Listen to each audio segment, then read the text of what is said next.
I apologize, Charles, I didn't prepare any music for us today. Okay. We'll be on in just a moment here.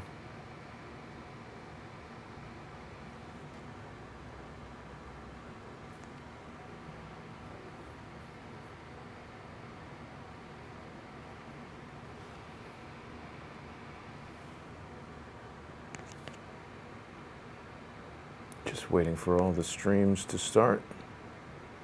Cool.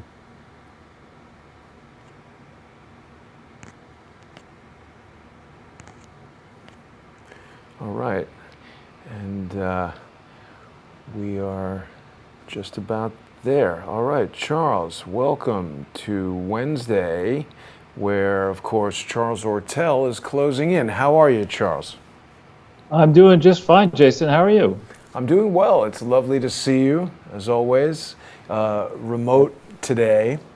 Everybody saw me in Washington, D.C. the other day, visiting Imran's attorney slash employer. So I apologize I can't be with you there in New York, but I think this is a close second to be able to be live with you here. And of course, we're going to be talking today quite a bit about what at one time may have seemed like an odd couple, and that, of course, are new friends, Kim Jong-un and President Donald Trump. The golden duo.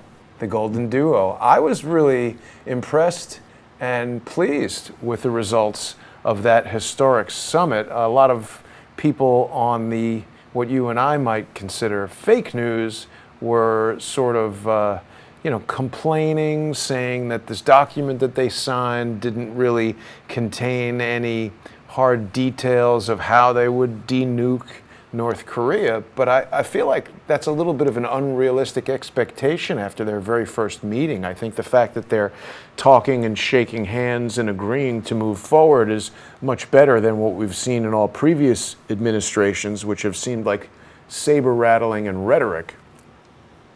I agree, and I think it's really a very sad set of moments for the Democrats, many in the Democratic Party, because history in the end will mark November 2016 as perhaps the beginning of the end for the traditional Democratic Party. I mean, you have a lot of evidence out there that historians will review, people who care about this stuff will review, and it'll be easy, and we'll talk about this in the slides, it'll be easy to contrast the lapdog corporate media's reaction to President Obama during his 8 years, feckless, ineffective, damaging 8 years, where, the media even today, the corporate media, it will let the Obama people get away with the notion that it was a scandal-free 8 years. Yeah. I mean, you contrast that and real wrongdoing that did occur and will be exposed with what Donald Trump is doing now. Now, Donald Trump is working for free and was very wealthy before he went into the White House. Barack Obama did not work for free and is only very wealthy now that he's exited the White House. Yeah. And I think, what we're really looking at here in terms of the rhetoric coming out of the Democratic Party, which really, for its comments while Donald Trump was outside this country, they were so disgraceful. It used to be that politics ended at the water's edge.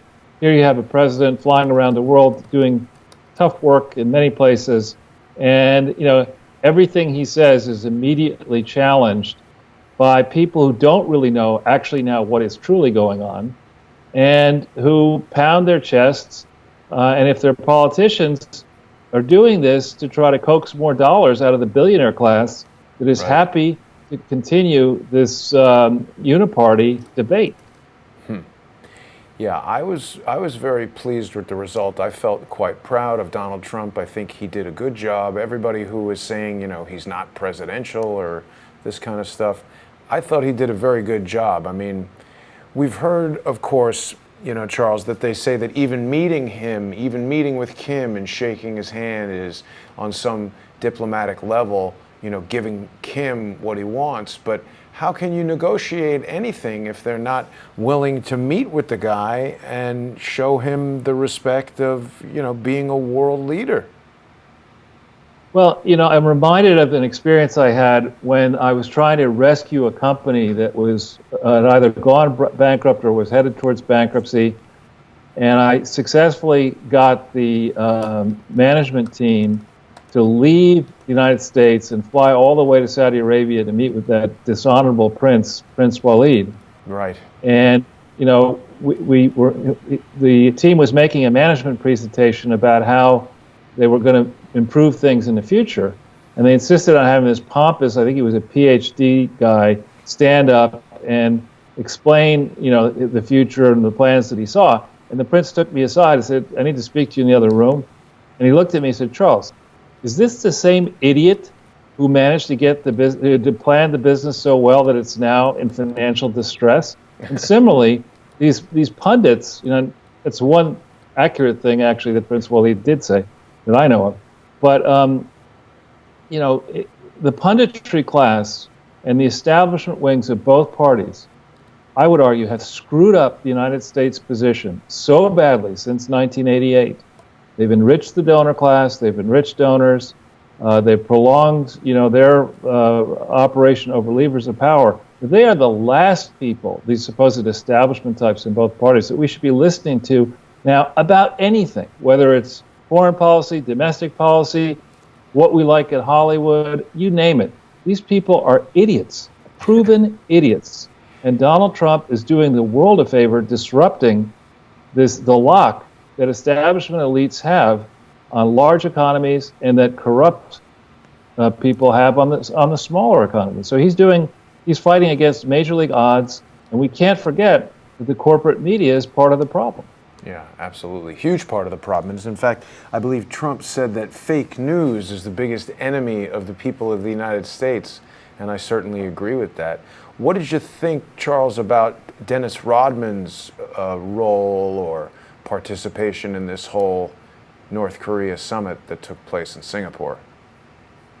Well, I think that Dennis Rodman is, first of all, he was a gifted basketball player. I mean, not just an ordinary basketball player, but an extraordinary basketball player. And to function at the level he functioned for as long as he functioned, you have to have some marvelous qualities to you.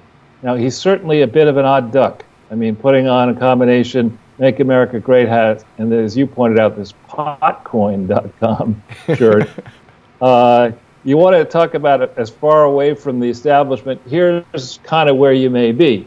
But I think Dennis Rodman and many others who have functioned at a high level in whether it's sport or music and the arts believe that a way through the hostility and the rivalries that politicians and others like to foster is encouraging this type of competition. And I think in a heartfelt way, Dennis Rodman definitely believes that through his sports ambassadorship, his basketball ambassadorship, he found a way to make a connection to the leader of North Korea.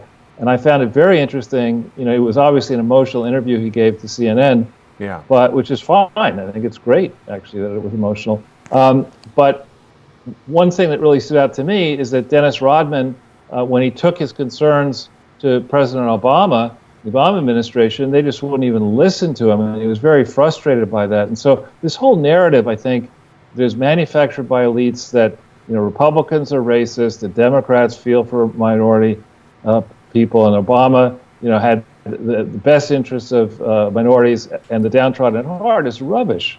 Yeah. I mean, the people who seem to have benefited during Obama's tenure, and frankly during Bush and Clinton's tenure, are the donors to the campaigns. Neither party really cares very much, it would seem, about working people. And it's really Donald Trump, a rare individual who, I think for him, party is less important than country. And he watched this mess under Bush. He was very critical of the Iraq War, for example. He watched this mess. He was free to criticize Republicans, free to criticize Democrats, free to criticize apathetic people. But at heart, he has children, many children, and now grandchildren, and he cares deeply about the country where his family has made its fortune. And, I think he deserves deference and respect for having worked as hard as he has worked in 501 or whatever it is days now. He's really producing results. It's his reforms. Obama did not set the table for the Trump recovery and for the improvements in international relations that Donald Trump, that neophyte with no experience, has managed, I'm saying that jokingly, of course, has managed to accomplish. I mean, he is looking around the world and saying, I am the leader of the free world. I'm going to try to fix the problems that might be fixed. I'm going to use the enormous leverage that the United States does have to fix problems, and I'm going to get to work making America and the world great again. I think it's, this is a major figure in world history. Yeah. Charles, I realize that I say this potentially to your chagrin, but I did vote for Barack Obama twice, and I was very disappointed. That's it. I'm done. Show's over. Well, but the point is, I was sold by this change idea, and I felt it was time for America to live up to its motto that all men are created equal, and that an African-American president, someone intelligent like Barack Obama, could be of great benefit. I was totally disappointed in Obama, and one thing in particular that I found shocking was there was so much reporting about the violence against black males in particular by law enforcement, and I felt that Barack Obama didn't really do anything, in my view, anything effective. And we talk about Dennis Rodman, and of course he's a little bit off the wall, but someone like Dennis Rodman, I feel, can be a very important figure for someone like Barack Obama or Donald Trump to reach out to black youth, because I think there are a lot of teenagers potentially who might identify a lot more with someone like Dennis Rodman than they would someone like Barack Obama or certainly Donald Trump. And using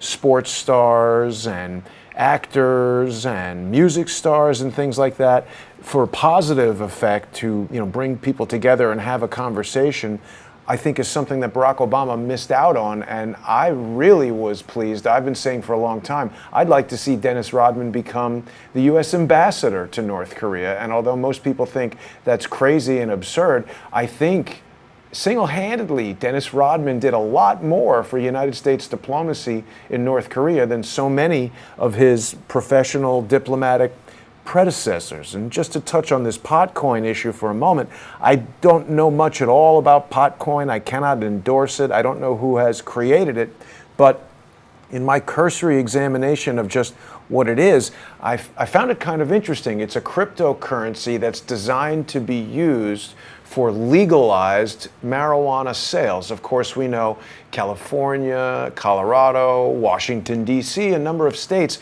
have legalized cannabis, but because it remains illegal at a federal level, FDIC-insured banks cannot process credit card transactions. So what this does is it creates a situation where the owners of legal businesses that are selling marijuana, either medical or recreational, have to have a lot of cash on hand because all the transactions are done in cash, and it makes them targets for violent crime. These stores frequently have armed guards outside them, and it remains a sort of a dangerous business both for the business operators and the people that would go in there. So perhaps Dennis Rodman is, by using this cryptocurrency, people can do these legal transactions without having to have something physical in the store that can be stolen other than marijuana. So perhaps Dennis Rodman knows some things, and I was very pleased to see the progress in North Korea. Well, on Potcoin, now you've cleared something up for me. All along, I thought that was all about some Bitcoin equivalent for the kitchen. Buying cookware, exactly. Yeah, exactly. But at least it's a cryptocurrency that has a specific purpose that makes sense, rather than something like Steemit, which just appears to be a Ponzi scheme. Agreed. Well, I know we're pressed for time, so maybe we should jump into the old slides. Absolutely. Here we go. Is the graphic already been up? The graphic has been up several times, and I do like to bring the graphic back periodically throughout each broadcast. Okay. That way, when people, after the initial live stream, come back to watch it again, if they're cycling through it, they can know which particular episode they're looking at. And of course, today we're highlighting how President Trump and Kim Jong-un are, in fact, the odd couple. Well, I just bring it up to compliment the art department once again. I think it really is a phenomenal graphic and worthy of perhaps, I don't know what, certainly a T-shirt, maybe a bedspread. I don't know. I've got to get back Maybe a on the cup holder. T-shirt store. There's a couple of graphics. People have been requesting the Imran Awan working the phones graphic on a mug. That's good. That's good. So today, you're absolutely right. What we're going to talk about is this odd pairing of Donald Trump, who some argue is an aspiring tyrant, but he's very much an outsider, and Kim Jong-un, the grandson of and son of dictators, and himself a dictator in North Korea. It's very interesting to note that during the Obama years, he was congratulated for going and having this endless non-deal with Iran that we will talk about in a bit, and then for opening up relations with Cuba. He was hailed for all of that. What did we get out of the Cuba deal? Nothing. Yeah. Right. And the Iran deal isn't even technically a deal. Just gave him money. Right. So to watch and look, to see the press react to what Donald Trump has done here, it reveals to me once again Donald Trump is playing 8-dimensional chess. And the press is playing, how do I work off this hangover by the 6 p.m. slot when I have to go on television? I mean, they're really missing that Donald Trump is in a campaign here, not only to solve problems in North Korea, in bilateral problems, but also to take on these corrupt multilateral bureaucracies that are soaking taxpayer money and really holding economies back rather than letting them go forward with a whole bunch of unelected elites. So he took on the G7 and this North Korea mess and sent signals to other rogue and potentially rogue regimes of Iran, Venezuela, Cuba, Bolivia, you name it, Nicaragua. This was a masterclass performance, and I was particularly impressed. I loved it when they tried to argue he's not prepared, he hasn't done enough work. Right. And so then he flies over there and does everything, and then decides, you know what, I'll give an unscripted press conference where I'll answer questions for like an hour and 10 minutes. I happened to be up at that time of day, 4 o'clock New York time in the morning, and I was able to watch the whole thing. I thought it would be 15 minutes. And here's a man who will turn 72 years old tomorrow. Amazing. Flying back. Well, it's just, I think it would be very difficult. I mean, we put Donald Trump up, who is not a self-professed expert on detail, right? Mm-hmm. Put that performance against that idiot professor from MIT, Professor Gruber, mm-hmm. who supposedly was an expert on Obamacare and healthcare and was being paid millions of dollars. Can I show that, Charles, before we get off the G7? We'll be on the G7 next page. Okay. So you can show that. We'll show that. Yeah. So we're talking today in separate places, but it's really a very important day because whether it's in the next few minutes or hours, sometime tomorrow, certainly by 3 p.m., the world is finally going to learn what Inspector General Horowitz has been up to, lo these many days with all his staff. And I don't know whether the report's going to be 400 or 500 pages, but as we said in the past, you don't write a long report to describe fantastically wonderful performance, right? I mean, this is a long report because there's serious problems, and we're going to find out about them within 24 hours or so. This is certainly one of the most eagerly awaited reports. Oh, whoops, I think I just revealed our funny graphic, but that's okay. One of the most eagerly awaited reports about anything in a long time, wouldn't you say? Yeah, in the same week where Donald Trump is disrupting the traditional relationships with North Korea. And, one of our important viewers sent me a private message reminding that the situation in South Korea is extremely complicated. I mean, it was only recently that the previous leader of South Korea was kicked out in a horrible economic scandal, which may or may not be tied to the Clintons and the deep state. And so the question of whether actors in the deep state have been fomenting hostilities between South and North to continue making the arguments, for needing this vast military establishment that we have, Right. is something that we need to be thinking about here. I mean, Donald Trump is not simply seizing on problems that involve foreign actors. He's also taking on the thing that outgoing President Dwight D. Eisenhower warned everybody about back in 1961, the military-industrial complex, which Right. remains ever more potent and in some ways dangerous than it was in 1961. It's even more dangerous today in 2018. So this is going to be a very momentous week. And Just I'm real sure quickly, Donald, Charles, on that Eisenhower comment, I think something that President Eisenhower could have never predicted was the theater of war that is now cyber warfare. I don't think that President Eisenhower could have even predicted the computer, the personal computer, or the smartphone, which is essentially a supercomputer in everyone's pocket. And so this battlefield, this theater of war permeates our everyday lives.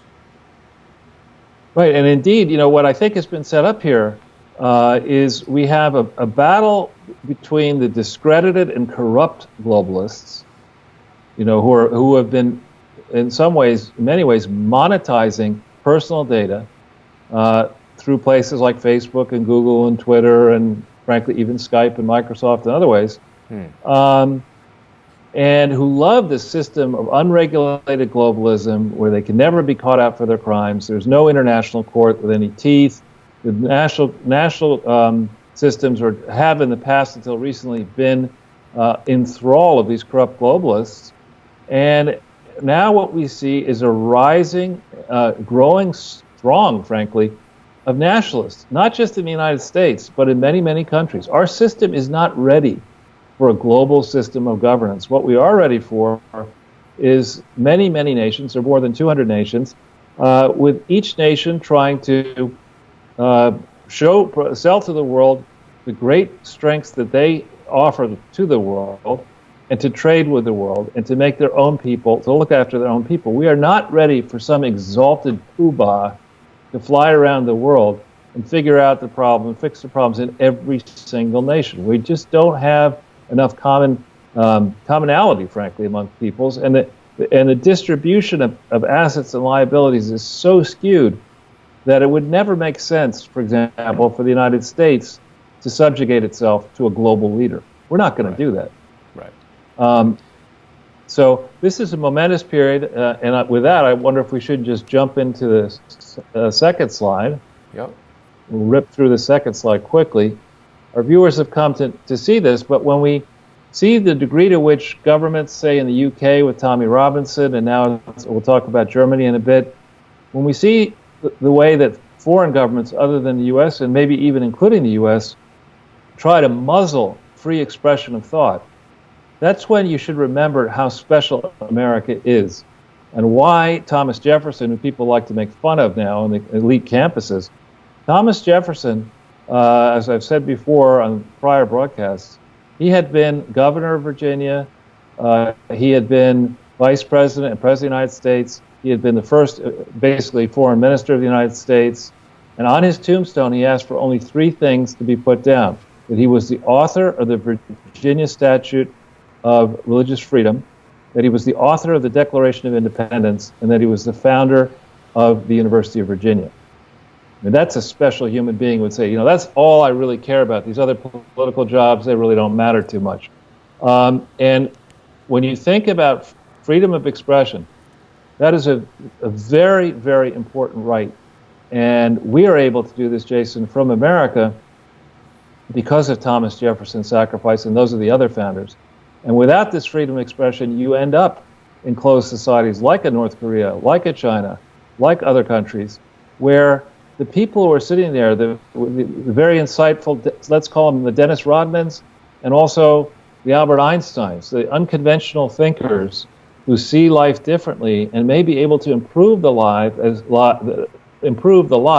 of hundreds of millions, billions of lives by sharing their unique perspectives. Those other societies close off the kind of discourse that is so important and essential, and that I hope we will promote by, when we get done with the Clinton Foundation, attacking the current status quo at these elite universities that are harboring political correctness and not fomenting the kind of dialogue that we are trying to instigate. So this disclaimer is an important one. We come to you, viewers, from the United States of America, where we can speak our mind, we can share our views. We're providing links to key documents so you can see for yourself what we're talking about. We encourage your thoughts, your comments. I'm starting to get more and more every day, and for those, I'm grateful. Please keep your comments short. If you have supporting arguments, make them after the first paragraph, but don't send very, very lengthy comments. If you want to reach us, we've got the contact links up on the screen there, my website and my Twitter and your Twitter, Jason. Yep. And then we have... Sorry, there. I'm going to bring that back. I just wanted to add, Charles, I'm sorry to interrupt, but I just wanted to add, while you're on the freedom of speech topic, that, of course, we've been discussing many times, you've brought up your dislike for the private intelligence firms that we're hearing about all around the world, whether that's Fusion GPS or Black Cube or any of these others.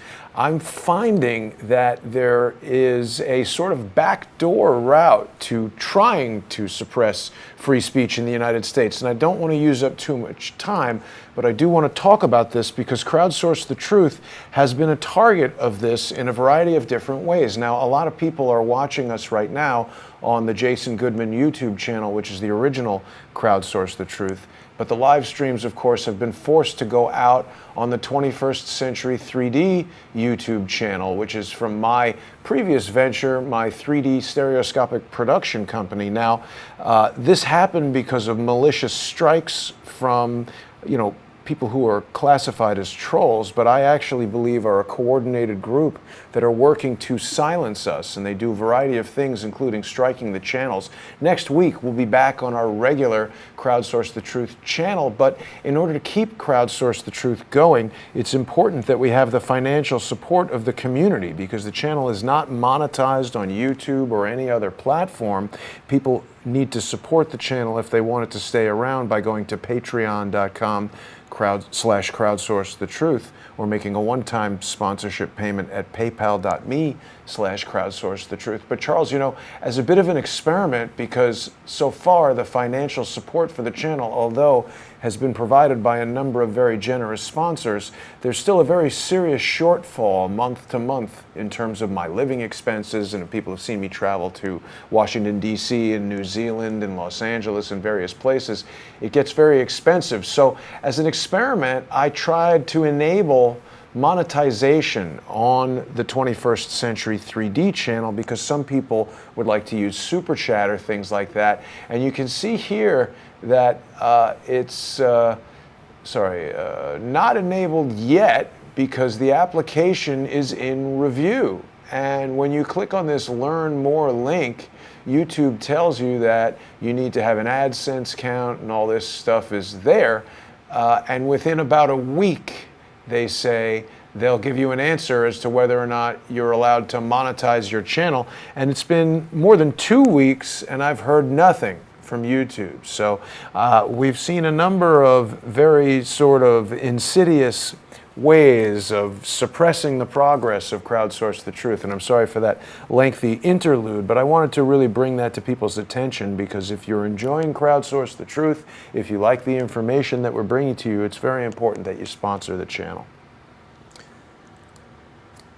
Great, I agree. So what I thought we might do quickly, Jason, if we could pull up the playlist. Oh, of course.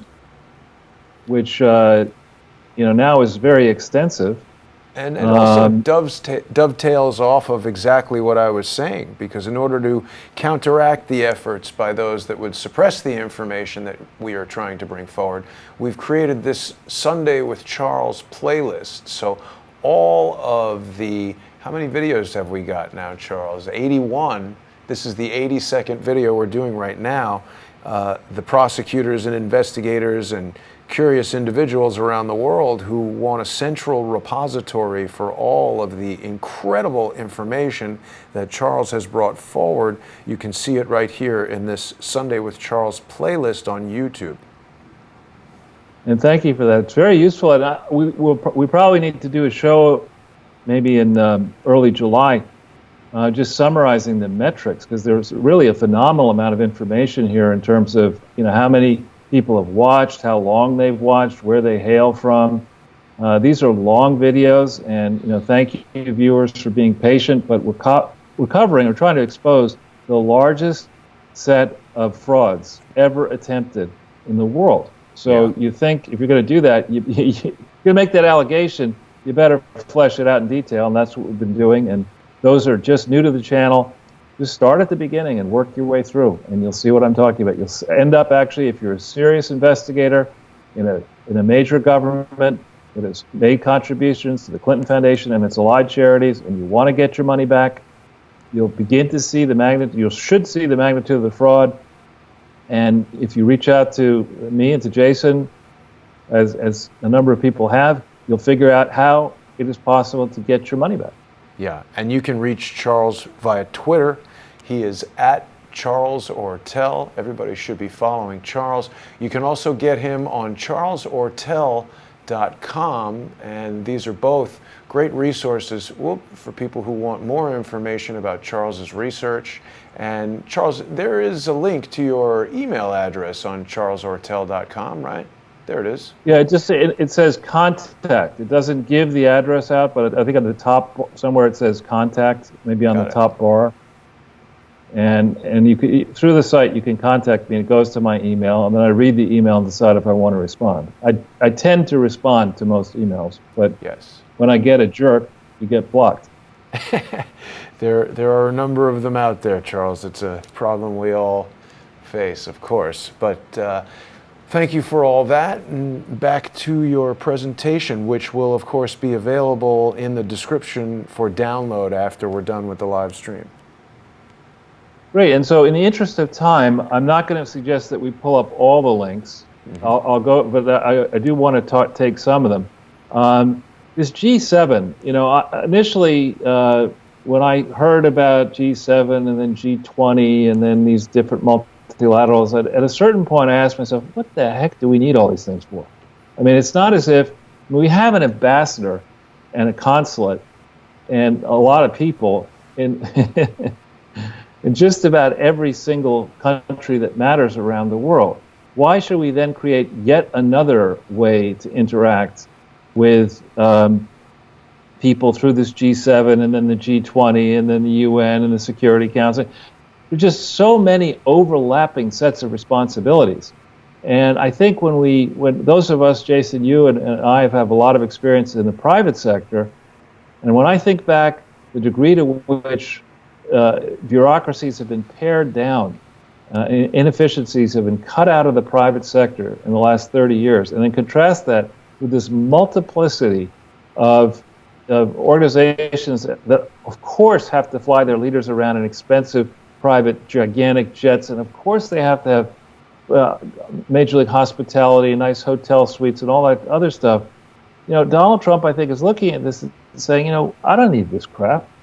This is not helping anybody in the United States. This is just helping the people who like to attend summits.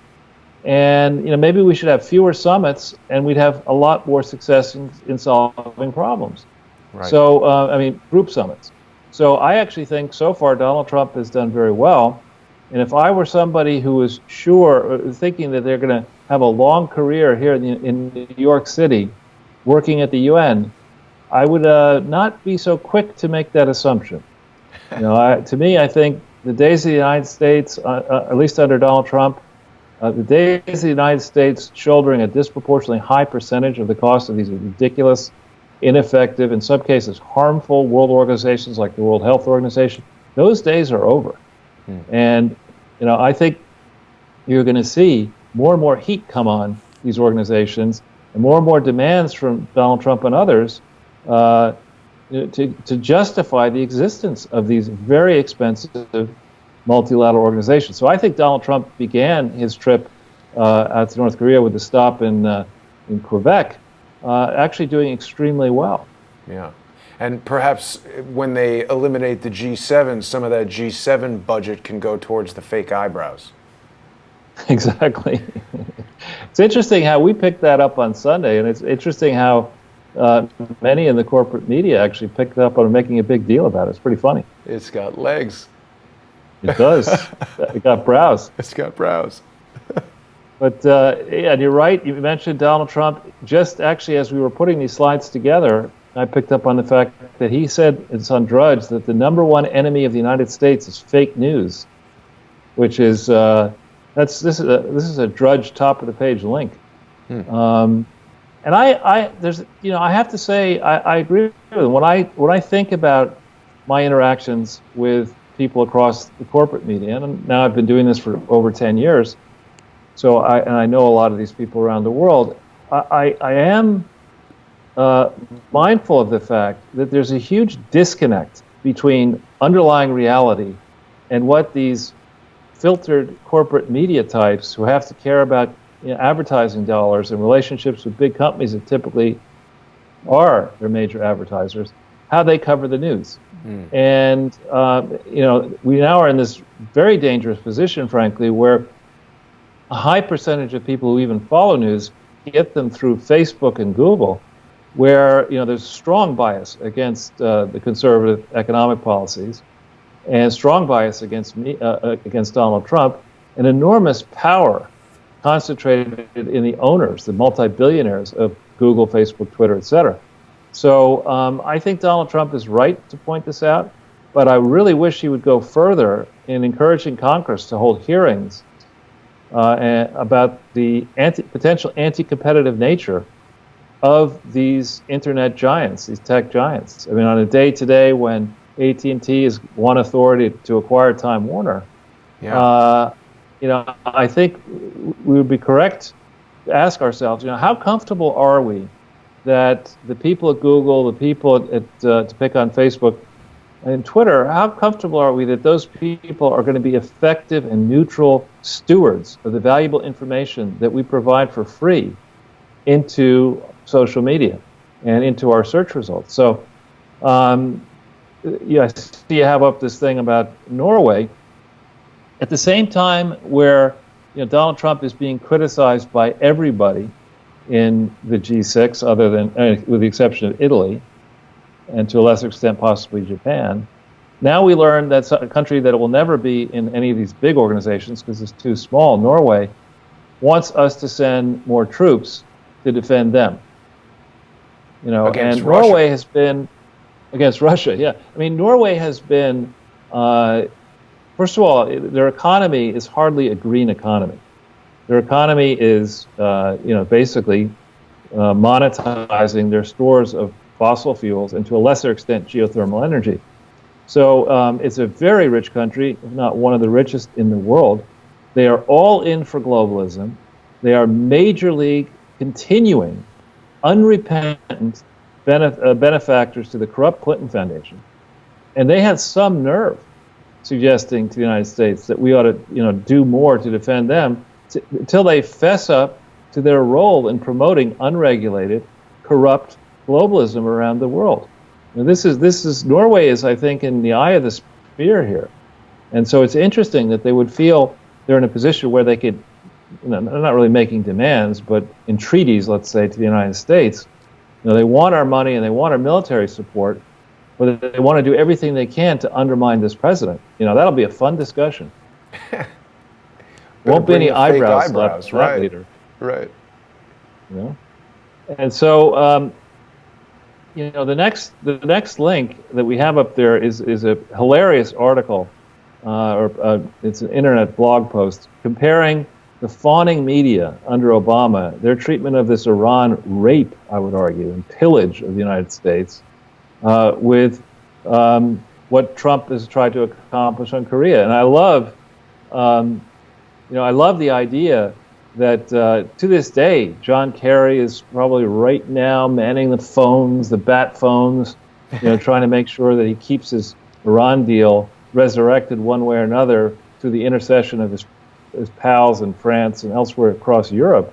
But you look at what Donald Trump has done. He didn't even sign an MOU with Kim, but he signed something with Kim, and he's pledged to make any arrangement that happens with North Korea an actual treaty.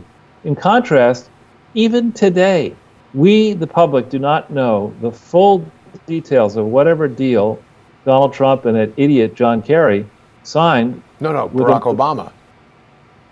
I'm sorry, Barack Obama and that idiot Kerry signed with Iran. We just don't know that any of the crucial details. What we do know is that when after Donald Trump tore up the deal, Iran threatened various leaders in Europe to say, if you don't support this deal, we're going to expose how much money we paid you. And I think this is something that the world really needs to understand, just how corrupt European and other leaders may have been in reaching this ridiculous arrangement, which thankfully Donald Trump has put through the shredder with Iran. Yeah. Now, the next link down for that, of course, the Iranian, I think, foreign ministry spokesman thought he was being very clever, making the argument, well, you got to understand one thing, North Korea. Donald Trump is the kind of guy who will tear up any deal that he makes, missing the fact that Donald Trump did not make the Iran deal, and Barack Obama did not, as smart as he thinks he is, he didn't ever check the work to understand that treaties do survive because they're confirmed by Congress.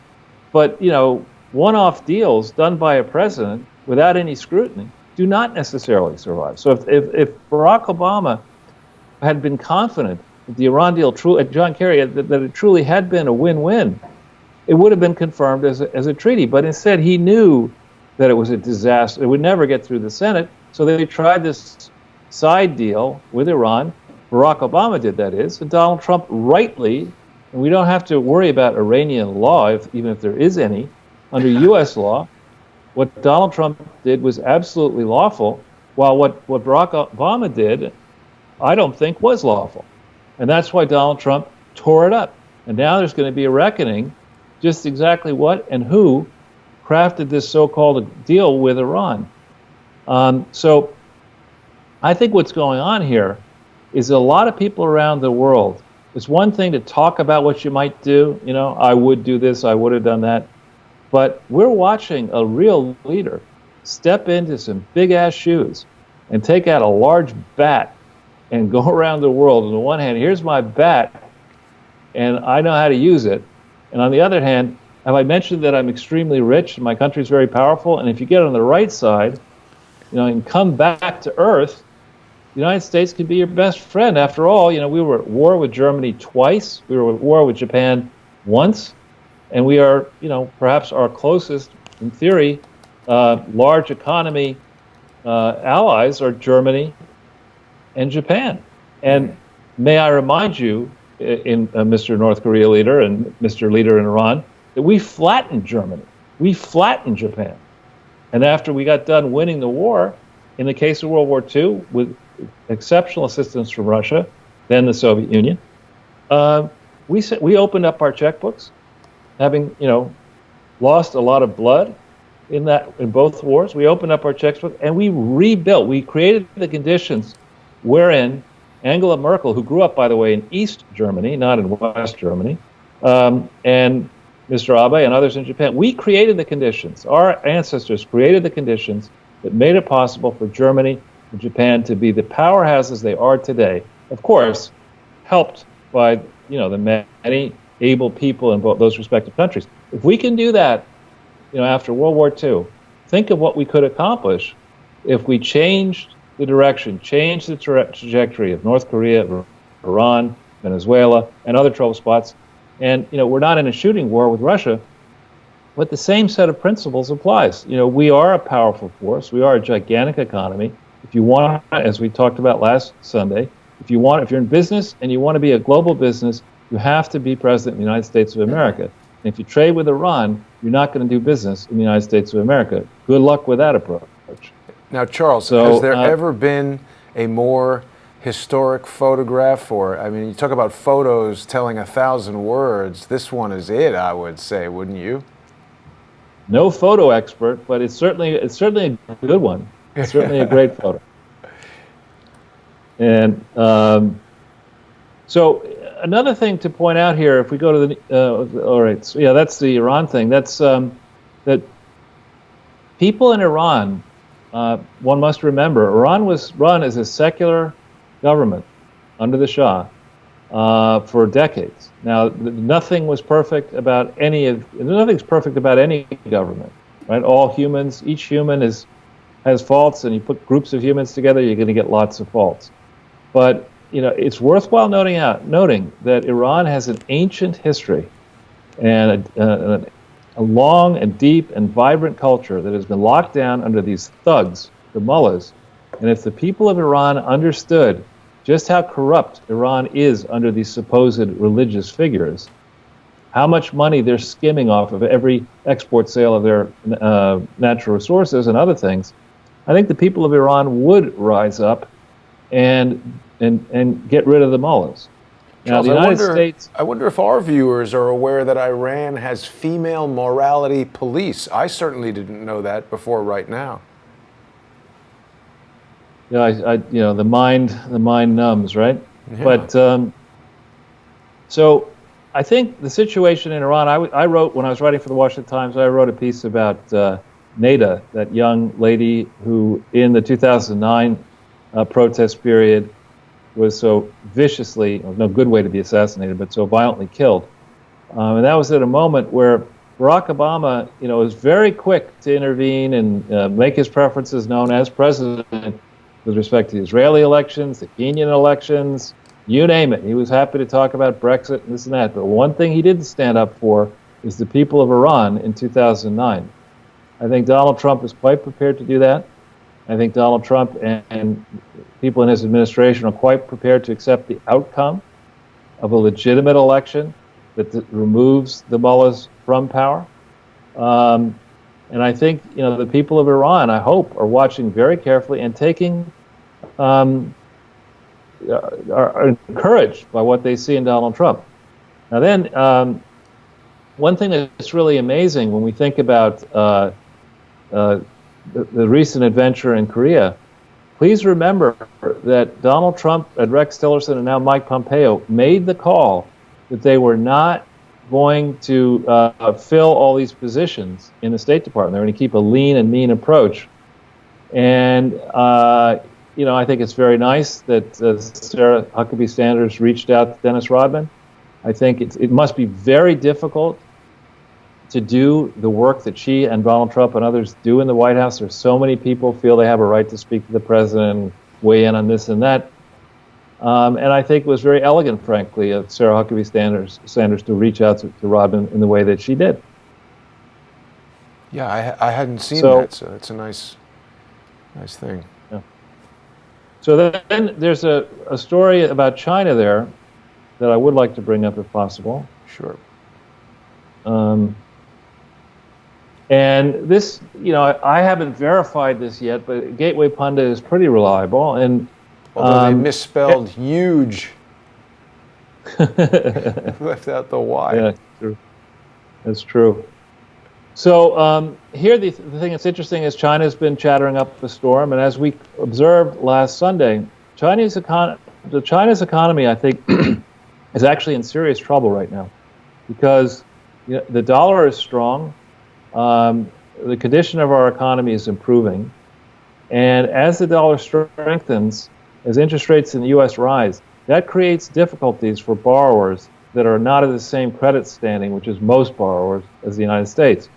And so, particularly in the emerging markets, where local interest rates are high, moves of the kind we've seen in interest rates in the U.S. and the strengthening of the dollar do make it very difficult in India and even in China. So when you look, again, China has made enormous progress since 1988 in economic terms, but still today, China is an afterthought when it comes to trying to reach consumers. The bulk of the world's consumers who have money and credit are not in China. They're in the United States, they're in these G7 countries, across Europe, Canada, elsewhere. The people buying goods and services for cash, other than basic stuff, are concentrated outside of China. And China, meanwhile, has built up this vast productive base and vast array of residential buildings and other things in cities And, I wouldn't be so quick to assume that China is immune from the type of disaster that we had in 2007, 8, and 9. So it's good to see that they stood down on these islands, if that's true. And then, I don't know if you know this, Jason, but Norway has apparently nominated Donald Trump for the Nobel Peace Prize. Now, you would think that might give him a leg up, because it's awarded in Oslo. Well, I guess Robert David Steele will be disappointed because he won't win it this year if Donald Trump is getting it. But I think that's going to be, I mean, the late night comics are going to have a lot of material on this one, Why? That seems like a good thing to nominate him for. Right, I understand, but in Barack Obama's case, he was nominated for work in advance of the work that he was going to do. He hadn't even been president for like a number of days before he was nominated, and then he wins it, for having done basically nothing. Do you think Trump will win? I don't know. I mean, the animus against Trump is very strong. Our friends in Norway tell us that, almost everybody in Scandinavia who, quote, is smart is against Trump and against conservative Republicans. So I just don't understand how people could be against this summit. They're talking. That's the step in the right direction. I mean, I guess it's maybe not worthy of a Nobel Prize until it becomes a treaty, but it certainly seems to me like the right thing to do and a step in the right direction. I think that's true as well. And then, that's the fun part. On the other side, the negative side, Germany, according to The Guardian, England's Guardian newspaper, is experimenting, is thinking that it might make sense to tamp down on these populists who they argue are right-wing reactionaries. That's what Europe likes to do to get you to shut up. Say, well, you're a right-wing reactionary. You can't be allowed to talk. And this is not going to work for Germany.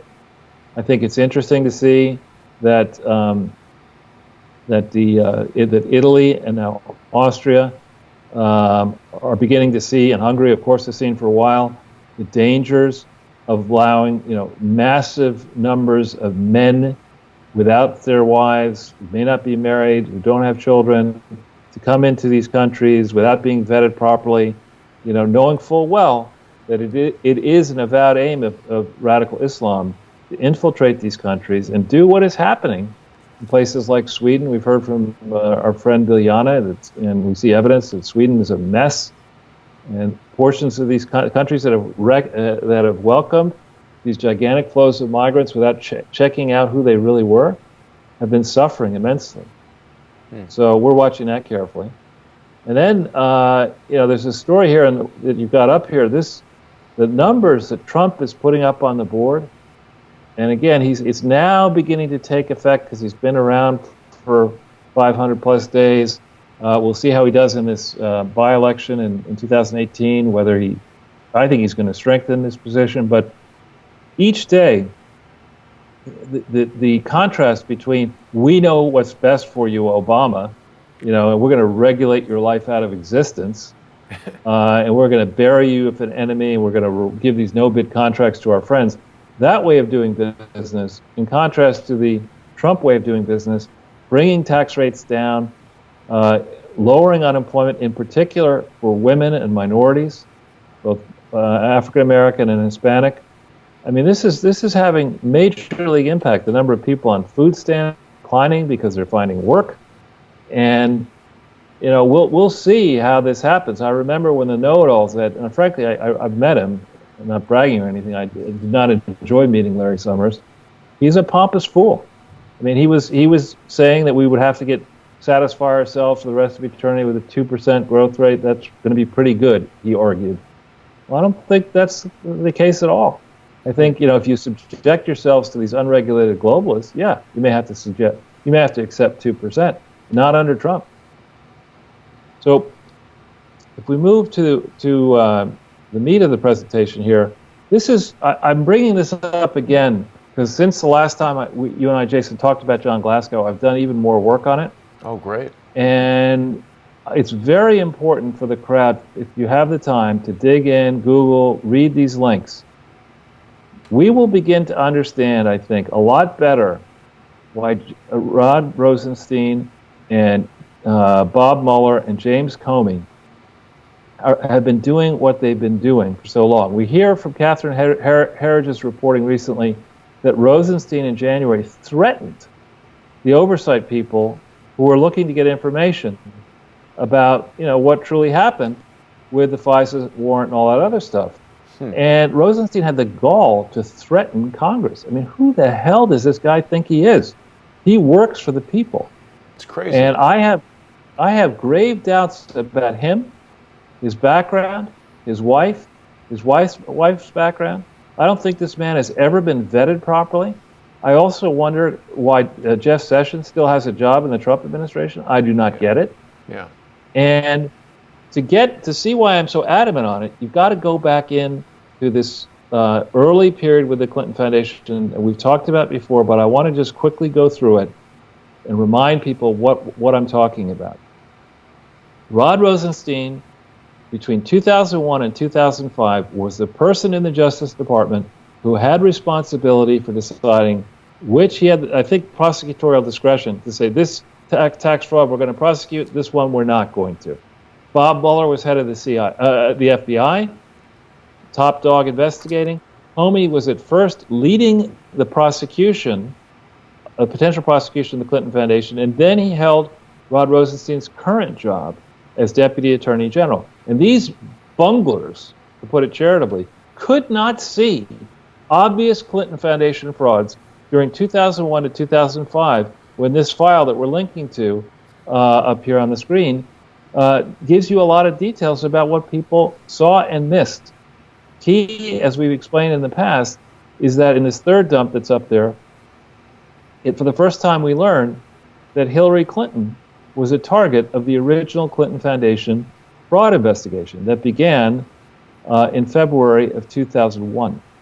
So, I mean, if you want to understand why people would be nervous about the truth being exposed, you have to go back into the history to understand their potential motivations. You've got to look at this Clinton Foundation file again. You've got to look at it, members of the FBI, very carefully to see how was it edited, what was redacted, who made those redaction decisions. Let's not leap ahead as far as you've done, Jason, but if we go to People can't see that BK, yet. I'm sorry. Yeah, you do want to go to that. It's my fault. Okay. Very important. This is a Cornell University law review article. And this is a very interesting thing. It talks about, we all know about the Arthur Anderson prosecution that resulted at first in them being convicted of a felony, and of course they went out of business because it's not a very strong argument to say, I like to use a convicted felon as my auditor. That's not going to win you much business. But on May 31st, 2005, the Supreme Court threw this verdict out in a 9-0 unanimous ruling, saying that the instructions to the jury, and I don't know if Andrew Weissman himself was involved with these instructions, but they were misleading. And they gave the jury a sense that basically you could be convicted for corruptly persuading and corruptly influencing an obstruction of justice investigation, when in fact there was a higher standard than that. But this decision came down to the Supreme Court May 31st. 30 days after that, I would argue the corrupt accounting firm, the Little Rock office of BKD, Boy King Dog, issued a grossly false and misleading, in quotes, audit for 2004 and 2003.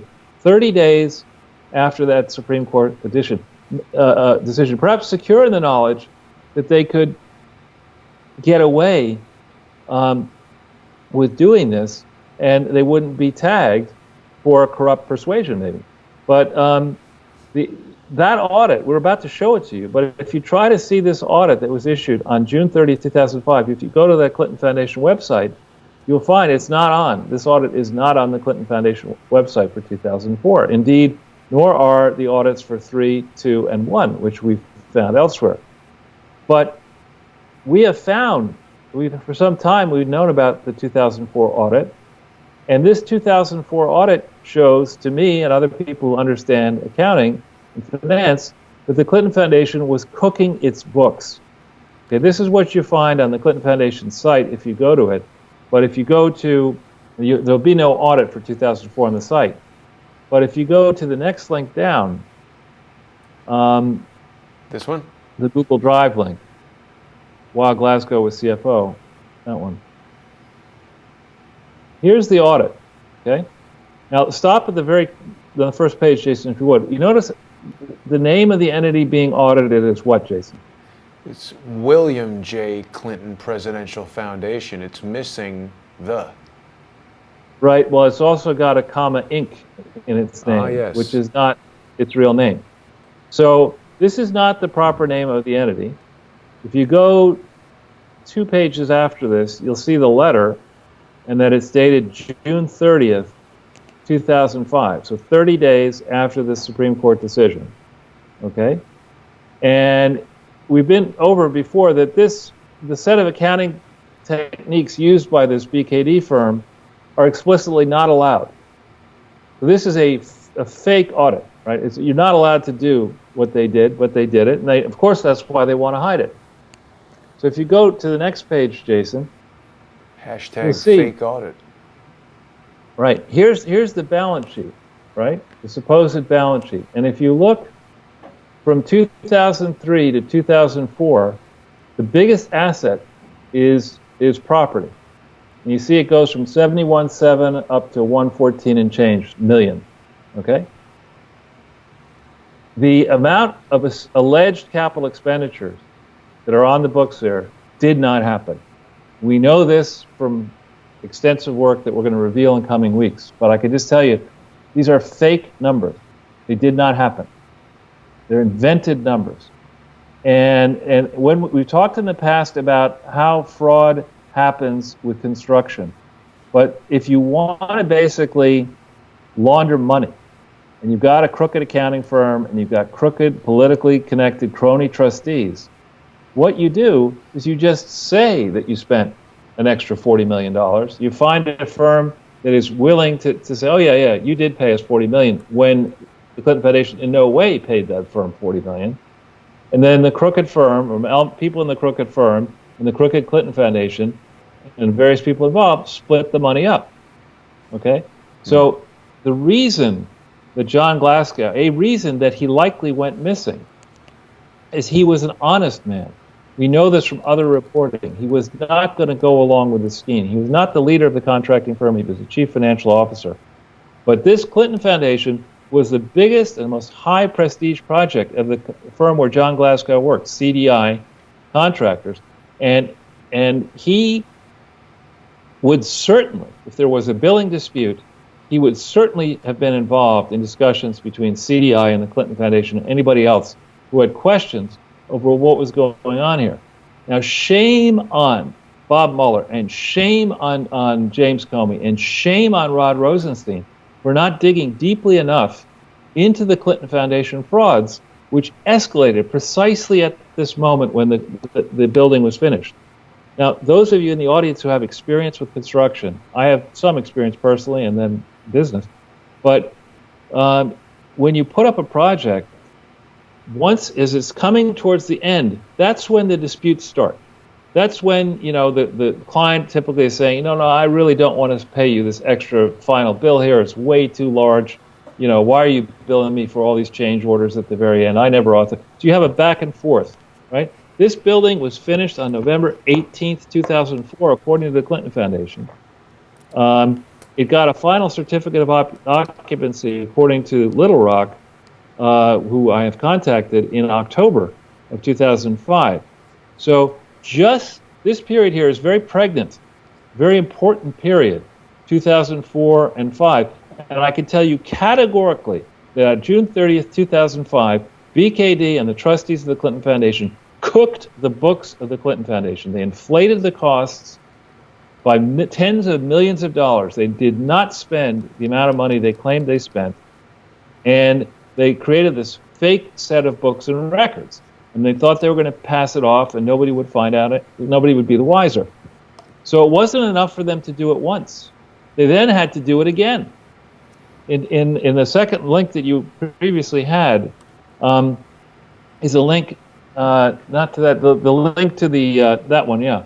There's the 2005, in quotes, audit. Notice also that this audit is now it's addressed to the William J. Clinton Foundation, Inc. There's no such entity.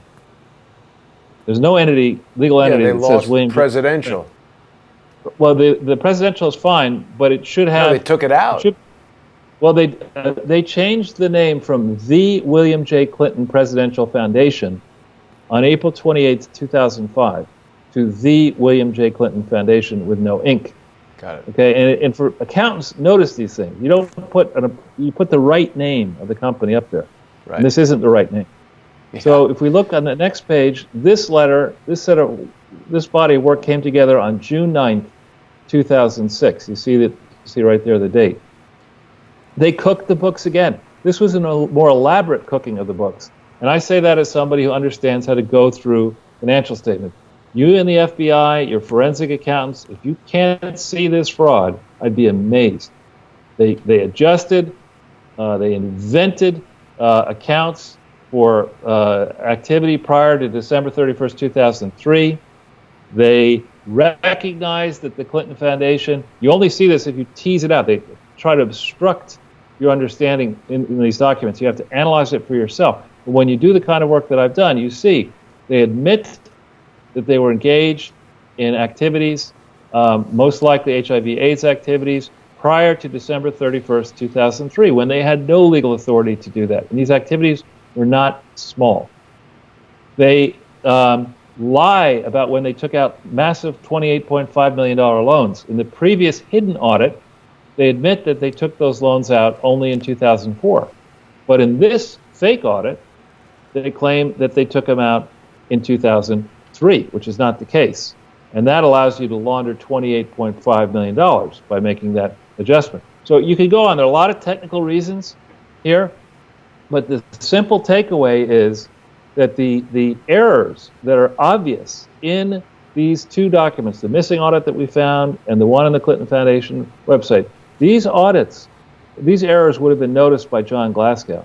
And if he had been asked to verify a payment that CDI had not actually received, he's the kind of person, from my recollection and reading, that he wouldn't have done this. Now here we see a story. I put this one up. This is an example in the famous and failing New York Times of how in February of this year, investigators began to look very carefully, at least the story was published in February of 2018, into construction fraud at the Palace, which is the Bloomberg headquarters building, which truly is an amazing building. But anytime you have a construction project, it's easy for fraud to occur. And the fraud typically happens by overstating costs and by getting kickbacks from the vendors to the construction project. So you get, you have a crooked construction firm with a crooked vendor, subcontractor, and the crooked contracting firm inflates the cost, the supposed cost of the project, actually spends a lot less, and then gets kickbacks from the subcontractors who cooperate in this process. This has happened, as we've said before. If you could find the books for the pyramids, you'd probably find construction fraud with the pyramids and even earlier. So it's that common, huh, Charles? I think so. It's almost as if the presidential library was constructed just to create a vehicle for fraud. Well, you have to, I mean, the accountants write treatises about risk factors, fraud risk factors. And construction is definitely an area where normally there's a lot of there are payoffs. There's all kinds of problems with construction. And there's also all kinds of problems with far-flung international operations. Does that sound familiar to you? The Clinton Foundation. It's almost like they wrote or read the book on how to do fraud. Yeah, so then if you go to this thing about borrowing across state lines, you get back to my favorite section of the U.S. Code, frauds and swindles and other topics like that.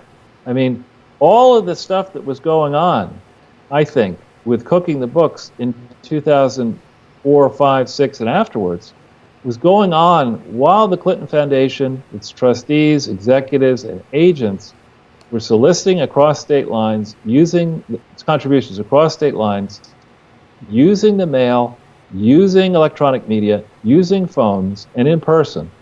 This is all highly illegal stuff. And so, excuse me, if a thoughtful person like John Glasgow, who understood finance, really began to dig into what he saw at the Clinton Foundation, and then also what he saw at CDI was simultaneously building a global headquarters for much less money, for like a sixth the cost, or less, an eighth the cost, for Heifer Project International on the same plot of land, 3 acres carved or 4 acres carved out of the Clinton Foundation site. CDI was building that thing, which is very nice looking, and charging a lot less. So here you have a guy who probably was asking a lot of questions, and he wouldn't shut up asking questions. And the working theory is that, these questions became inconvenient. Now, I'm not alleging here that, Hillary Clinton or Bill Clinton or a member of the Clinton family had this man murdered. What I am saying is I see enough smoking guns, and I see how much money Hillary Clinton spent. She supposedly spent $30 million on her Senate campaign running against a lightweight opponent. Why did she need to raise all that money? Could it have been that her team had been looking ahead and saying, you know what, we got to get her reelected. Once she's reelected, she's a lock for president. So if you can imagine, there's a whole bunch of people who know the Clintons are bankable. They watched them work from 93 to 2001, January to January.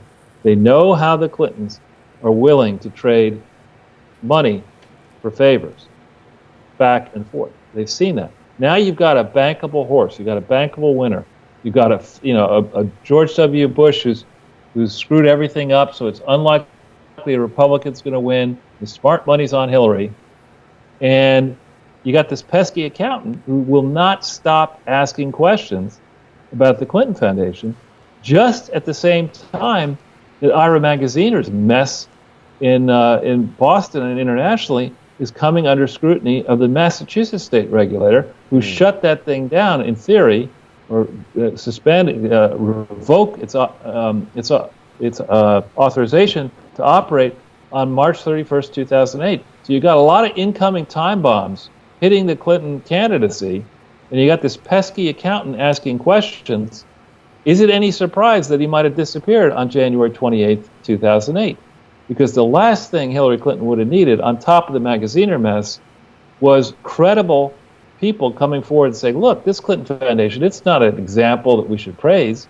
Bill Clinton had written his book, Giving, in September of 2007, taking credit for all the supposed charitable work. Now this guy in January of 2008 is asking all these tough questions. And as a guess, somebody around the Clinton orbit said, I'll make this, this troublesome priest disappear, referencing, of course, Thomas à Becket. When that famous story is, I believe that King Henry I, when Becket was creating problems for the king, might have said, who will rid me of this troublesome priest? And then followers, murdered Becket.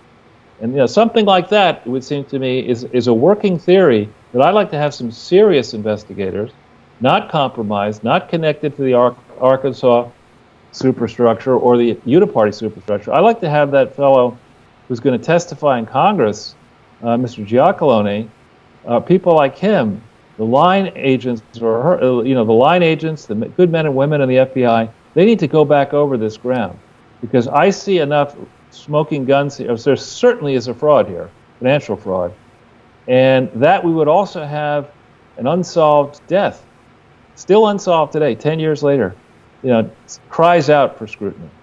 Charles, I reached out to his brother Roger and did not hear back. They gave me his email address from his former law firm, and again, I sometimes feel like, well, I would think that the family member would want to speak to someone saying they have new evidence about the murder of their brother, but who knows what sort of situations this guy's been put through there in Arkansas, but didn't contact me back.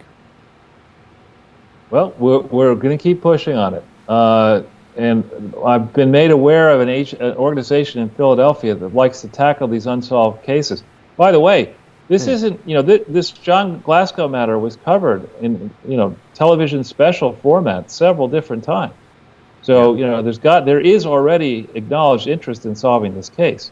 Right. So I think we might be able to get to the bottom of it, particularly if the brave men and women of the FBI go back and look at these files more carefully. Sure. So with that, if we go to the next and final page, because I'm watching the time as well. Sure. On the negative side, it's on the cover of Drudge and on various other places, there's a rumor that Michael Cohen may now, that is to say Donald Trump's personal lawyer, or one of them, may be cooperating with prosecutors, i.e. with Mueller.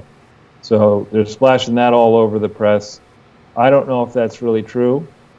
And I suspect that there's nothing, there's no real exposure for Donald Trump and his family through Michael Cohen. But that is something we need to watch. The world is not always going to go exactly the way you want. It could be that Mueller, who himself is desperate at this point. Well, why would he drop his legal representation if he was going to make a plea deal and work as state's witness? Well, because he had one set of lawyers to fight it, and maybe a condition of getting a plea deal is you're going to drop your defense and you're going to work with a different team. I don't know. I'd be speculating, but I just want to point out that it's not all good news for Donald Trump and those who would like to see Mueller go away. But on the other hand, we go to the second link. This absurd Russian prosecution where he has prosecuted a case, prosecuted a company that didn't legally exist at the time it supposedly committed crimes. Right. I mean, I suppose the Clinton Foundation didn't legally exist, doesn't legally exist, has never lawfully existed anywhere, frankly. Well, but it hasn't been prosecuted, though. Right. Maybe Mueller should prosecute the Clinton Foundation. Right. That's not going to happen. No. Anyway, so Mueller is he's in deep trouble here because on the one hand, in one court case, this court case, the defendants have showed up and have rights, and the judge there is saying, look, you charge these people, you got to give them the evidence, and have a chance to look at it, and he's now trying to limit that. It's outrageous. Then we have the case of this Andrew, I like to call him Andrew McScab. I mean, this guy is, how he got to be so high in the FBI is just beyond me. This is a despicable human being, and who has a GoFundMe account. Now he's going to sue the Justice Department? Yeah, that was crazy. This is one of their patterns, I think, Charles. The more jeopardy they're in, the more emboldened they act. They go on book tours, they put in 6 declarations into civil lawsuits that they're not involved in, they sue the people that should be throwing them in jail. It's outrageous. I know. But so the question, though, we've all been waiting for this Horowitz report. That's going to come out supposedly tomorrow at 3 p.m. It may leak out beforehand. And I, for one, will probably drop most everything else that I'm doing to read it very carefully, so that we can really, so I get my arms around exactly, how thorough and how credible is this Horowitz guy. If he's pulled a lot of punches here, if he gives the Clintons a pass on their email server, if he gives Hillary and the Clinton campaign passes on their false claims that the investigation was into all the behavior of all former secretaries of state, when that was not the case. If he doesn't go after the Clinton Foundation to understand, he's got to understand the rationale for why they want to keep all this stuff secret. And if he has not figured that out yet, he's pulling punches. So we will see this tomorrow, and we certainly will be talking about that this coming Father's Day on Sunday. Right. And, that's certainly a question that we have been wanting to have answered for some time. That's right, because we ask tough questions. Well, it's been back and forth so many times. Is he white hat? Is he black hat? What's he up to? Now, I'm loving this Donald Trump tweet about stiff Tim Kaine. And I'd like to encourage members of the crowdsource community to adopt the hashtag. I don't know how to create a hashtag, so I just used one. But I think we should have one for Virginia voters. It's time for the Cain Mutiny. Kaine mutiny, which of course is a reference to the Cain Mutiny with a C book. Right. It's time for Virginia to revolt against this idiot Tim Kaine, who truly is another Harvard Law School graduate idiot. Now, Charles, all you need to do to create a hashtag is what you've just done. Just say, everybody tweet this hashtag, and you write hashtag Cain Mutiny and put it out there, and people start doing it. It gains momentum, and there you go. You just created a hashtag. It's almost like time phone hack. All right. Well, maybe we'll get in the business of creating more hashtags. There you go. Hashtag Manufacturing Inc. Hashtag manufacturing. I like that, Charles. Another one of your favorites. If we put hashtag Manufacturing Blockchain Inc., we could probably take it public. Do an ICO. Exactly. So this is a good, thoughtful piece in American Thinker, and that's a blog that I occasionally write for, and I think I'm honored to be a part of it. It's got some excellent authors, and here's somebody commenting about. He's commenting about how Trump's really putting his mark on the primaries. And I'm also, I don't know if we can do a hashtag on this, but I think we need to call the people who follow Robert De Niro, the actor, in quotes. We can call him De Niro, not the D-E as in Emperor Nero, Dummocrats or Dumbs, the De Niro Dumbs. I mean, I happen to know the people who organize the Tony Awards, and we won't say how, Jason, you and I both know those people, but they're wonderful people. They've been doing this for a long time. And, people go to Broadway to be entertained, and they go to the Tony Awards or watch the Tony Awards to celebrate the great actors. They don't care particularly about the political opinions of people who are memorize lines for a living. They just really don't care that much about it. Well, and I thought the timing was particularly bad, though, Charles, because it was just as the Trump-Kim summit was about to kick off. And why, Robert De Niro should have gone back to his, preschool teachings of if you don't have anything nice to say, don't say anything. What was he trying to achieve with that? It was just negative. I think there was a movie that was done on this. It's called Raging Bull. Well, didn't have the shite hole exactly. Well, I put out a tweet after Robert De Niro did this. I actually tweeted it at Mr. De Niro. I've never had occasion to meet him, but I said that this basically knocks the Bullwinkle movie out of the top slot for dumbest things ever done by Robert De Niro.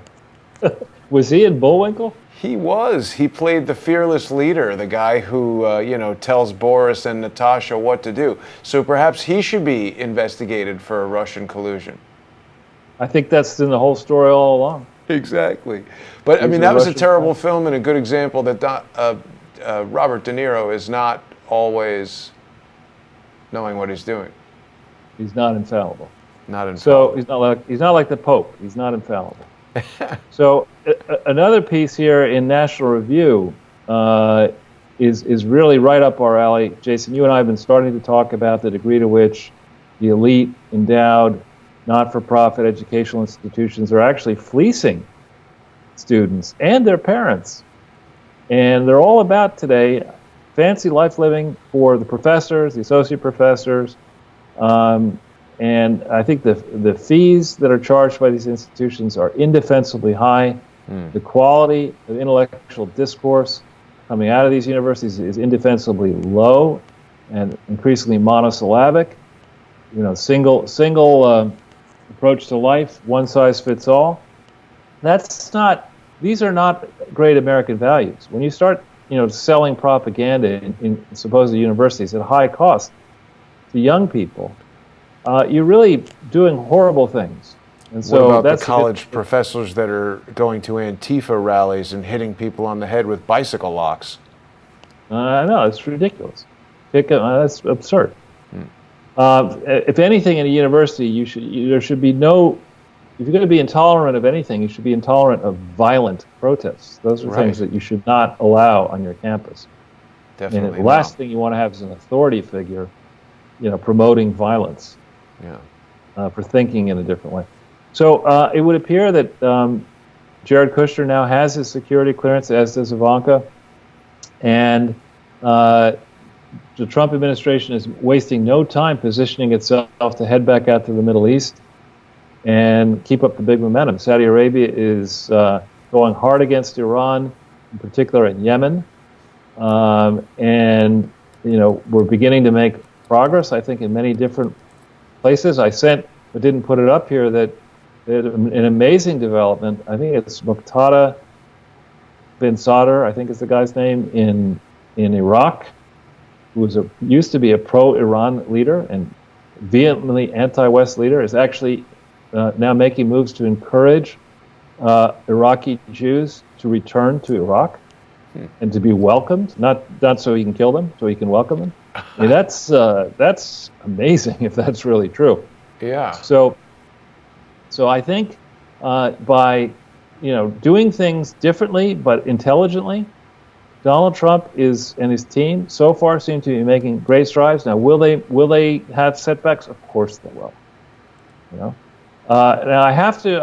I've mentioned before that to Chelsea Clinton, who clearly did not listen to me. Not that she should, but I mentioned that Chelsea Clinton, she stood up to her parents, renounced their activities, exposed what was going on in the Clinton Foundation. I'd be all in, but she decided not to do that. So I could not resist.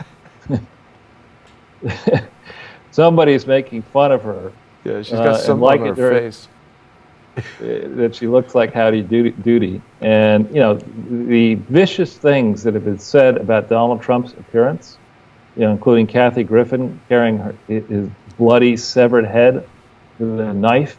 When you get into this high-stakes political stuff, Chelsea Clinton cannot have it both ways. She can't go and say, as she did recently, as Donald Trump was wending his way outside the country, that Donald Trump doesn't speak for America, somehow suggesting maybe she speaks and her people speak for America. Yeah. You can't go there. You set up that you're going to be this big adult. You're going to take on all comers. You're going to criticize. Well, if satire works both ways, and harsh comments work both ways. Charles, just real quickly, while you were talking about the Mideast policy and Jared Kushner, I wanted to point out that the Crown Prince, Mohammed bin Salman, did show up at a royal event. So rumors of his death were exaggerated or premature or whatever that Mark Twain quote might be. And he wasn't wearing those weird blue glasses or had some strange exoskeleton thing around him. Right. No, he was not a Captain Pike head in a box. He appeared to be standing, so he's in better health than Mrs. Clinton. But he was wearing a scarf, but not an Hermes scarf. So then we have this final bon mot here that I couldn't believe this. I like to end each presentation now on a happy note, but here we have a story. I think this is the correct one, that Janet Napolitano, who we have to remember, she was head of the Department of Homeland Security, and I think now she's a university president, that one of the most famous and wanted deserters for the longest period of time actually has been working on her staff for a long time. How could you not know that? Charles, there's a lot of people working on a lot of staffs that are sort of going under the radar, unnoticed, that people aren't necessarily aware of. I find it quite strange. Sorry, You had something else to say about that. No, that's about it. I mean, I could have made a comment about Bill Clinton and the work that was done, but I decided not to. Well, the thing that I was alluding to there, of course, was the discovery just the other day that Imran Awan is actually working for the defense attorney that's representing him in his mortgage fraud case, and that's the firm of Gowan, Silva, and Winograd. This is Chris Gowan, of course. A lot of people have seen for the past several months, the various conversations that I've had with Chris. And, you know, people have had a lot of comments that I should be nice to him and I'm being unprofessional, trolling him or whatever I'm doing. I mean, that certainly wasn't my intent. I originally contacted Chris because he had released an absurd press release saying that any allegations against Imran Awan were coming from conspiracy theorists who are Islamophobic and part of the Pizzagate media, which was just a cornucopia, as you might say, Charles, a journalistic or literary mulligatawny of shit, for lack of a better description. And so I started to engage with Chris because I had serious questions for him. And, you know, most recently I went to their office because Chris said I had no evidence of any other crimes. And of course I presented one of the partners there at Gowan, Silva, and Winograd. We're going to see in this video here, Jesse Winograd comes to the door.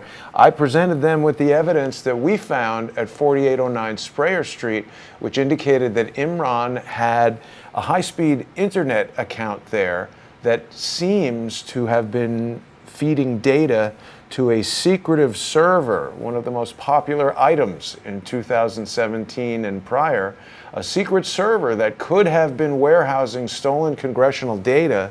Imran Awan, of course, was barred from the network there in Congress for suspicion of hacking and thousands of unauthorized access, logins to the network there. And of course, if he's logging in, we don't know where he's logging in from. It could have been an automated server locked in the air-conditioned shed there at 4809 Sprayer Street. And very easily that could have been receiving data, top secret data from U.S. Congress that could have included everything from the location of the SEAL Team 6 that was shot down in a Chinook helicopter in Afghanistan. These are questions about extremely serious crimes. And just this morning, Charles, I have emailed Michael Mirando, who of course is the prosecutor in this matter. And what I've done is I have sent Mr. Mirando a link to that Zero Hedge story, hopefully so that something can be done about this. If people go to the Crowdsource the Truth Twitter page, you can see that there.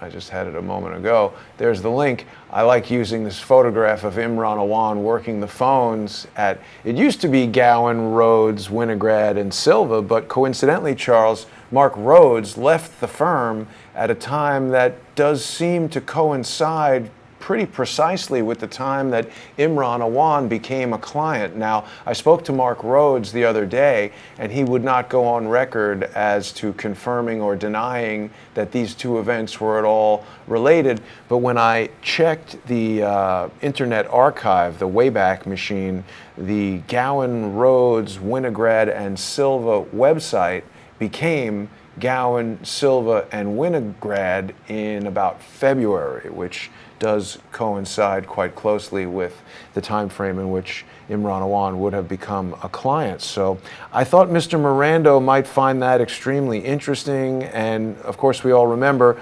when the renter of 4809 Sprayer Street, who was Laurel Everly, I drove Laurel to the U.S. Capitol Police with her laptop that had gone missing for 3 days while she was renting 4809 Sprayer from Imran Awan.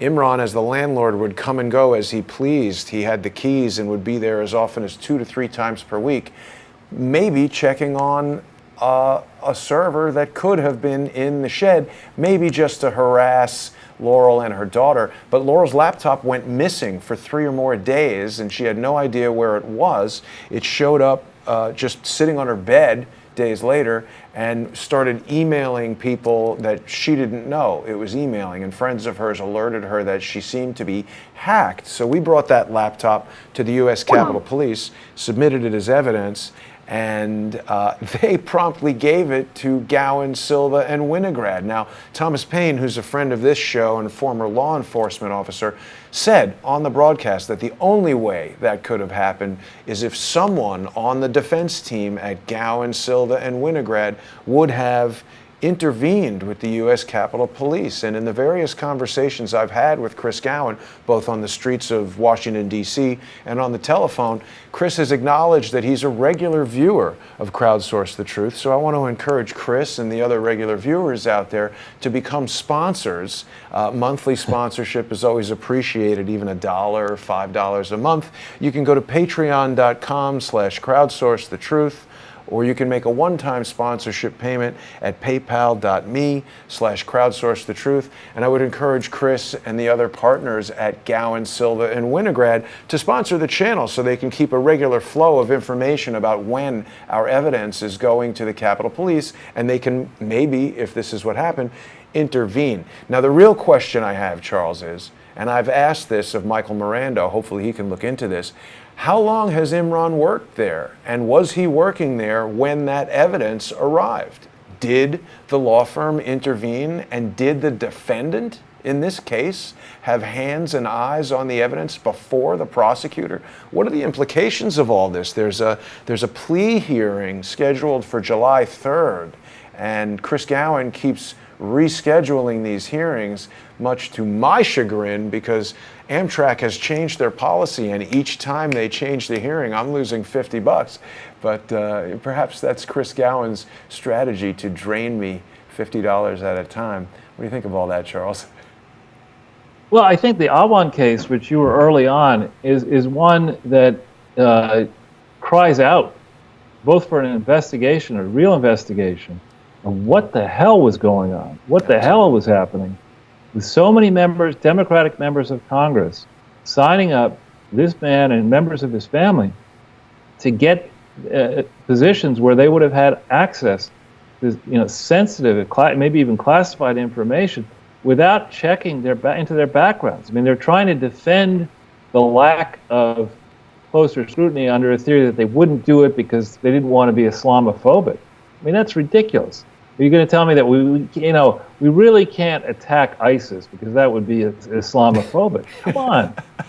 I mean, the goal is to protect, when you take, as far as I know, when you put your hand on whatever you want to put your hand on and swear an oath to preserve, protect, and defend the Constitution of the United States, there's not a writer that says you're an idiot and, you can because you're a congressperson. And Debbie Wasserwoman Schultz, I like to call it. In her case, I mean, she was chairman of the Democratic National Committee, wasn't she? Yes. And also, a congressperson. I mean, you can't do what she was doing. Sorry. No, she's definitely someone who needs to be investigated. There's a whole lot of stuff going on there. Whoops, you just went sideways on us, Charles. Perhaps that is an indicator. That's the hook. There we go. Well, Charles, is there anything else you wanted to cover today before we sign off for the afternoon? We're in good shape. The computer gremlins are monkeying with my phone, but we're in good shape. Very well. Thanks well, thank so you. I appreciate it, Charles. Always great to see you, and looking forward to the Father's Day edition of Sunday with Charles on Crowdsource the Truth. I'm not sure if the Crowdsource the Truth live streaming channel will be back up on the 17th or after the 17th, and we've already seen some troll activity trying to incite me into doing various things. I had established an alternate YouTube channel, Charles, for putting up all of the evidence of organized harassment, and the progenitor of that harassment has today submitted multitude of complaints with YouTube that resulted in that channel being terminated. And I found that very interesting because it took me months of complaining about the organized harassment, the false claims, criminal accusations based on no evidence. YouTube did nothing. And in a week of just simply posting that evidence, that's been up for a week and it's already gone. So we'll see what happens there. But Charles, thank you for that presentation today. As I said, the link will be posted just as soon as we're done here, and I will see you soon. All right, safe travels, and happy birthday to Donald Trump. Oh, that's right. Is that tomorrow will be Donald Trump's birthday? All right. Well, I want to thank everyone for watching, and we will see you soon.